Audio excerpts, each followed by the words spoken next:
So, how do we renew a spark in our relationship? Many couples go through this, but after some time of being together, that initial intoxicating love and absolute wonder we once found in a partner begins to fade. And what takes its place is old patterns and beliefs that we've witnessed in times before us. Begin to project this into our relationship. So we bring the old into the present, and before we know it, we begin to live out our childhoods. So once that happens, the spark definitely begins to decline, and we begin to just face some of our greatest demons in relationship. So how do we awaken every day to our partner and see them as our lover, to see them with fresh eyes, with an awake heart that recognizes that every day we see them, we create them anew through the way we choose to perceive them. So, how do we step into this power?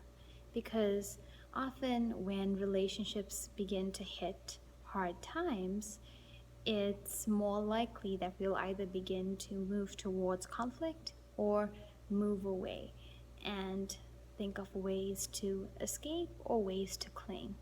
But what is a healthy way to rejuvenate a relationship that is becoming difficult? So, one way we can do this is through being mindful and aware in our relationship. By knowing that in every moment there's the possibility to see our partner differently. And we can do this consciously by watching them and watching the joy that they bring to our lives.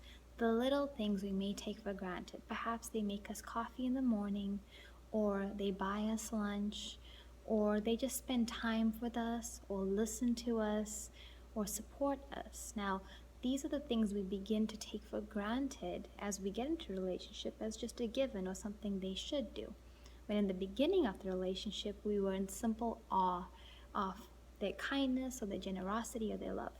So we need to start to what we call scan the environment for things to be grateful. Another thing that can be done is kindness. Kindness has been shown in long-term studies of passionate couples that have stayed together their entire lives to be the bedrock of a relationship. And kindness simply means that we find ways to be kind towards our partners, even when we're struggling and when they're struggling emotionally, and when it's easier just to react in anger. We step back and we say to ourselves, how can I help this person? How can I have more compassion and love for a person that I love who's clearly suffering right now? How can I offer them kindness?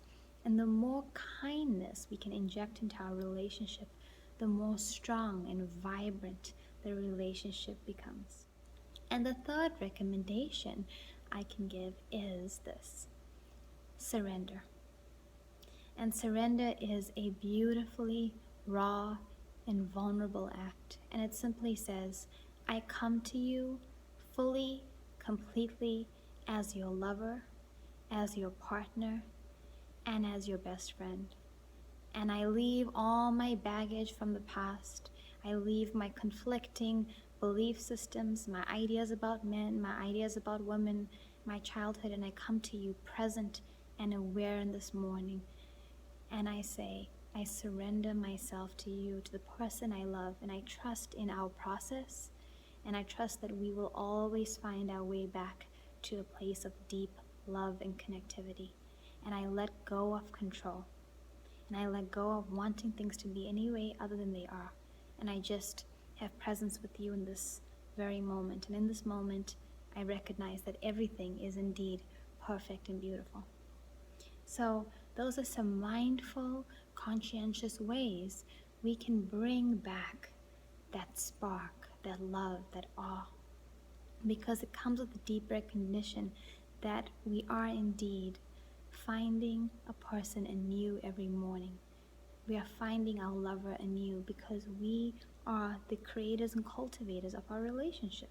And when we can mindfully create that relationship, then we can always change it, and it always has potential to be deeper, to be more profound, and to be more loving.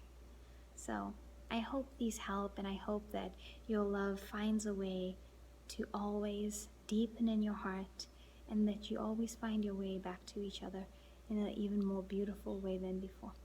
Wish you a beautiful day. Thank you, guys.